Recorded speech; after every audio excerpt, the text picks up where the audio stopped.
Magandang gabi mga kapuso. Ako po ang inyong Kuya Kim na magbibigay sa inyo ng trivia sa likod ng mga trending na balita.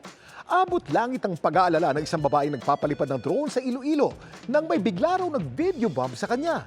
Isang agila? Ito ang makapigil hiningang bird's eye view ng Pan de Azucar Island sa Concepcion, Iloilo. Nakuha ni Maymay. Pero pigil hininga raw siya nang biglang may nag-video bomb sa kanya. Isang agila? Pag 180 na, doon ko na-notice na parang may object. Nakita ko yung ibon. Ang ibon tila nagbabadya pang aatakihin ng drone. Ilalim sa, and then ako sa sobrang kaba, kasirain yung drone. Nalataranta na talaga ako. Pag-aamin ni Maymay, first time pa lang daw niyang magpalipad ng drone. Nagpalipad ng drone yung boyfriend ng cousin ko. Pinahiram niya ako ng kanyang drone na ginaguide niya ako. Makalading pa kaya nagligtas ng pinapalipad na drone ni Maymay? At anong ibon naman kaya ang tila naki-video bomb sa kanya?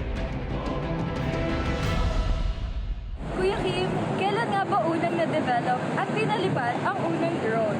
Kuya Kim, ano na? Kuya Kim, ano na? Ang mga drone na tinatawag ng UAV o Uncrewed Aerial Vehicle, isang aerial vehicle na walang nagmamaneho. Maaari itong makontrol sa pamamagitan ng computer o remote.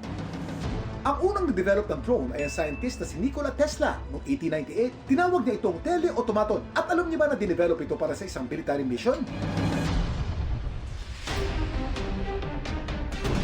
Samantala ang drone naman daw na pinapalipad ni Maymay, agad daw niyang pinaubaya sa nobyo ng kanyang pinsan na isang legit drone operator. Yung nagpauwi ng drone pabalik, grabing cramming namin. Sinunod ng ibon yung drone hanggang sa bahay. At tigtas naman daw itong nakalanding. Pero anong ibon kaya ang nakaengkwentro ng drone na pinalipad ni Maymay? Ayon sa isang ornithologist o eksperto sa mga ibon, ang muntik nang dumali sa drone ni Maymay ay isang white-bellied sea eagle. Di tulad sa Philippine eagle na nakikita lamang sa ilang isla sa bansa, ang mga white-bellied sea eagle ay nakikita sa buong Pilipinas. Madalas itong nasa mga baybayin. Hindi rin ito nanganganib, di gaya ng ating pambansang ibon. Ang white-bellied sea eagle naman sa drone footage, maaaring immature o bata pa raw. Na-curious lang ito sa itsura at tunog ng drone kaya nilapitan niya ito. Samantala, para malaman ang trivia sa likod ng viral na balita, i-post o i-comment lang, #Kuya Kim. Ano na? Laging tandaan, kimportante ang may alam. Ako po si Kuya Kim at sagot ko kayo, 24 oras.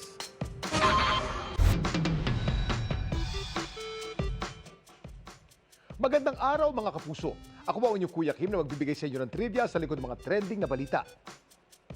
Alam niyo ba na nasa bansa ngayon ang tinuturing na isa sa pinakamalaking floating library at book fair sa buong mundo? Ito ang MV Dulos Hope na nakadao ngayon sa isang pantalan sa Cebu. Sa floating book fair na ito, may mahigit 2,000 libro na pwedeng pagpilian. Ang MV Dulos Hope ginawa sa Germany noong pang 1991 at nilaunch naman Mayo nito ng nakaraang taon para dalhin ang floating library sa iba't ibang pantalan sa buong mundo. Nasa Cebu ang MV Dulos Hope hanggang November 10. Babalik muna sila sa Subic mula November 14 hanggang 17 bago maglayag patungong Kaohsiung sa Taiwan sa December. Samantala, para malaman ang trivia sa likod ng viral na balita, i-post o i-comment lang #Kuya Kim. Ano na? Laging tandaan, kimportante ang may alam. Ako po si Kuya Kim at sagot ko kayo 24 oras.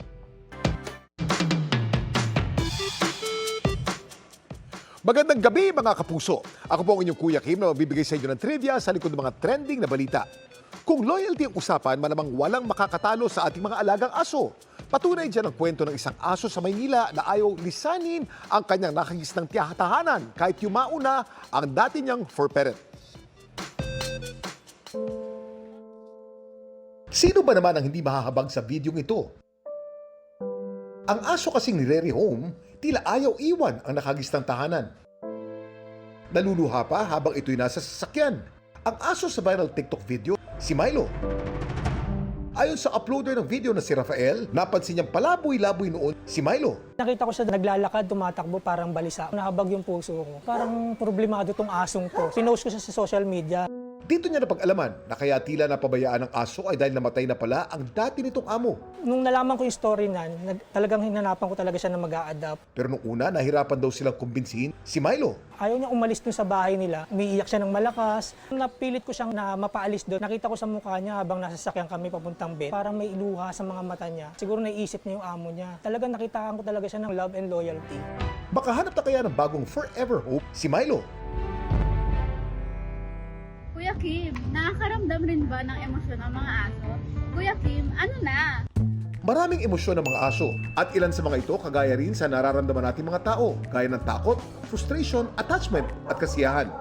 Ipinapahayag nila ang kanilang emosyon sa pamamagitan ng body language. Pwedeng winawag nila ang kanilang buntot, ang kanilang facial expression o di kaya ang pagtaas o pagdroop ng kanilang tenga. Kabilang din sa mga emosyon na kanilang nararamdaman, kalungkutan, anxiety at depression. Ang kanilang emosyon ay apektado ng mga nangyayari sa kanilang environment. Pwedeng nawala ang kanilang amo o di kaya ang kapwa-alaga. Isa sa mga senyales kapag nagkakaroon ng emotional distress sa mga aso ay kung merong pagbabago sa kanilang behavior, gaya kapag nawawalan sila ng gana na makipaglaro at kumain.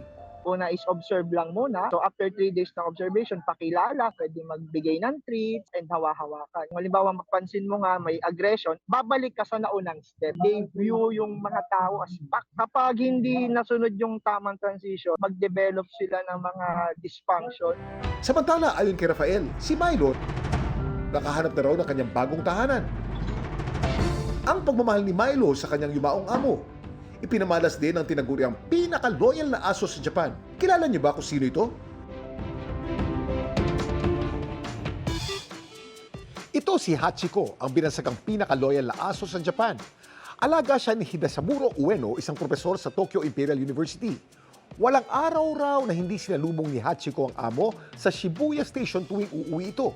Pero taong 1925, si Ueno namatay dahil sa cerebral hemorrhage habang siya'y nasa trabaho. Mula ng araw na yun hanggang sa kanyang kamatayan, noong 1935, araw-araw bumabalik si Hachiko sa Shibuya Station para antayin ang pagbabalik ng kanyang pinakamamahal na amo. Bilang pagunita sa loyalty na pinamalas ni Hachiko, ginawan siya ng mga statwa gaya ng isang ito sa Shibuya Station na isa na ngayong sikat na tourist attraction. Samantala, para malaman ang trivia sa likod ng viral na balita, i-post o i-comment lang #Kuya Kim. Ano na? Laging tandaan, kimportante ang may alam. Ako po si Kuya Kim at sagot ko kayo 24 oras.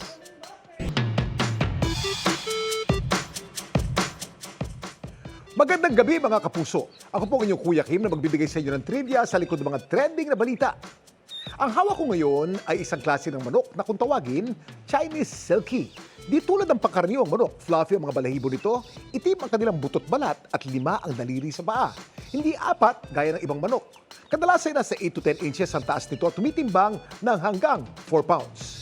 Pero alam niyo ba na may isang manok sa isang resort sa Talisay, Negros Occidental na gahigante sa laki? Pero hindi ito tunay na manok kundi isa lamang istruktura. Ito ang manok ni Kano Guapo na may lapad na 39 feet at 9 inches at taas na 115 feet o katumbas ng mahigit 100 pinagpatong-patong na manok. At hindi lang ito basta statwa, isa pala itong hotel. Sa loob kasi nito makikita ang 15 air-conditioned na mga kwarto kung saan pwedeng mag-staycation. Sa laki ng Chicken Hotel, kamakailan lang, tinanghan ito ng Guinness World Records bilang largest building in the shape of a chicken. Kung makakatilaok lang ang manok na ito, marahil hindi lang mga guest ng Chicken Hotel ang magigising, kundi buong isla pa ng Negros. Samantala, para malaman ang trivia sa likod ng viral na balita, i-post o i-comment lang, #Kuya Kim. Ano na? Laging tandaan, kimportante ang may alam. Ako po si Kuya Kim at sagot ko kayo 24 oras.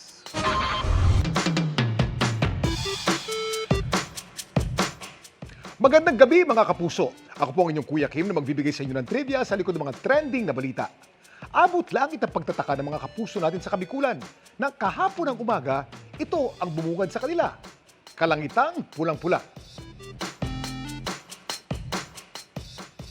Paniniwala ng iba, isa raw itong masamang pangitain. Pero may dapat nga ba tayong kabahala?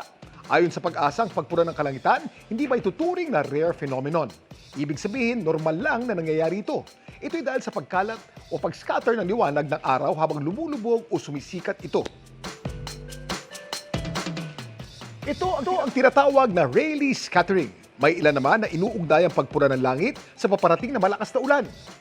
Bagay na inaasahan sa Bicol lalo't isang rehiyon sa madadaanan ng Bagyong Pepito. Pero ayon sa Pag-asa, wala pang pag-aaral na makakapagpatunay dito. Gayunpaman, mag-ingat at maghanda pa rin dahil may kalakasan ang inaasahan nating bagyo. Samantala, para malaman ang trivia sa likod ng viral na balita, i-post o i-comment lang, #Kuya Kim, ano na? Laging tandaan, kimportante ang may alam. Ako po si Kuya Kim at sagot ko kayo 24 oras.